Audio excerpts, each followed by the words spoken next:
Dalam nama Bapa dan Putra dan Roh Kudus, amin. Bu Bapak, saudara-saudara terkasih, kaum muda, adik-adik, salam bantul kasih, berkah dalam. Kembali kita berjumpa dalam renungan harian hari ini Sabtu 23 April 2022. Kita akan mengambil dari Injil Markus bab 16 ayat 9 sampai 15. Setelah Yesus bangkit dari antara orang mati, pagi-pagi pada hari pertama minggu itu ia mula-mula menampakkan dirinya kepada Maria Magdalena. Daripadanya Yesus pernah mengusir 7 setan. Lalu Maria Magdalena pergi memberitahukannya kepada mereka yang selalu mengiringi Yesus dan yang pada waktu itu sedang berkabung dan menangis. Tetapi ketika mereka mendengar bahwa Yesus hidup dan telah dilihat olehnya, mereka tidak percaya. Sesudah itu Yesus menampakkan dirinya dalam rupa yang lain kepada 2 orang dari para murid ketika keduanya dalam perjalanan keluar kota. Ketika mereka kembali dan memberitahukannya kepada teman-teman yang lain, kepada mereka pun teman-teman itu tidak percaya.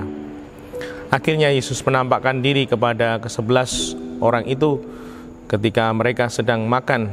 Yesus mencela ketidakpercayaan dan kedegilan hati mereka oleh karena mereka tidak percaya kepada orang-orang yang telah melihat Dia sesudah kebangkitannya.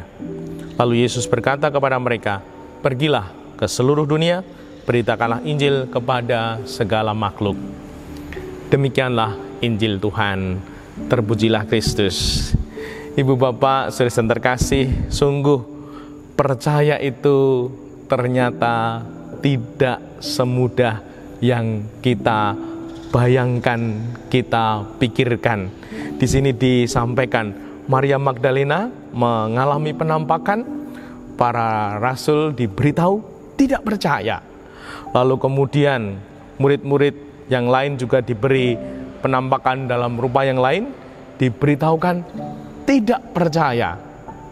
Dan Tuhan pun mangkel dan berkata, Yesus mencela ketidakpercayaan dan kedegilan hati mereka oleh karena mereka tidak percaya kepada orang-orang yang telah melihat Dia sesudah kebangkitan. Nah, fakta percaya itu membutuhkan proses dan waktu. Maka dari itu, mari kita sebagai pribadi yang mau beriman, mengikuti Tuhan, menjadi orang Katolik. Menjadi orang Katolik, murid Tuhan tidak akan langsung bisa menjadi pribadi Katolik yang sungguh militan. Menjadi murid Tuhan yang sungguh militan, itu butuh waktu, butuh proses. Kemarin kita baru saja merayakan Paskah. Merayakan Paskah itu penting dan sangat baik, bahkan bagus. Namun, merayakan saja tidak cukup. Kita harus mencoba, berupaya untuk memaknai apa yang kita rayakan, apa yang kita jalani dalam perayaan, sehingga sungguh ketika selesai merayakan, kita mendapatkan keyakinan, kita mendapatkan kekuatan, kita mendapatkan berkat.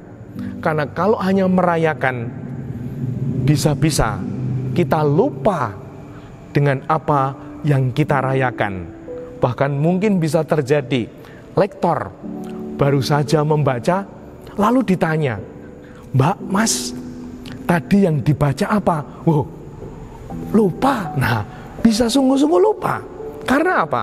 Karena tidak memaknai, tidak berupaya, tidak mencoba untuk mengerti, memaknai apa yang dibaca, apa yang dirayakan.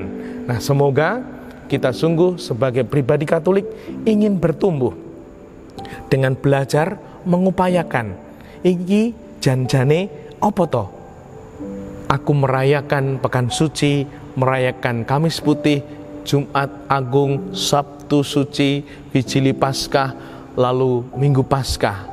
Nah, semoga dengan memaknai, kita semua akan makin bermakna, punya keyakinan, punya kekuatan dan berkat Tuhan, sehingga kita sebagai orang dewasa atau orang tua dimampukan mewariskan untuk anak-anak, untuk keluarga kita masing-masing, sehingga keluarga kita makin Katolik dan keluarga kita makin mampu menjadi keluarga yang menampakkan dan membawa Tuhan kita Yesus Kristus, rahmat, berkat, kebangkitan Paskah.